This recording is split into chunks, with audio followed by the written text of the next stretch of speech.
Тэгээд дахиад аним үзэх хугацаа надад үлдсэнгүй дээ. Хачуугаас сүүлийн асуулт асууя. Өчигдөр One Piece сүүлийн гарна гэсэн шуум яваадсан. Манай Luffy мандала дэмжтэй хабос нуугүй юу? Өгөөдөө хэлээд өгдөө. Өгөө. One Piece дахиад мингаг дигцэг гинэ. Юу?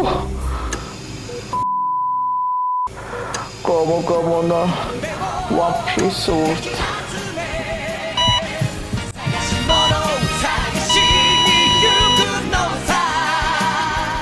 Анимтай холбоотой бүх төрлийн мэдээллийг Gamo Hero YouTube хуудаснаас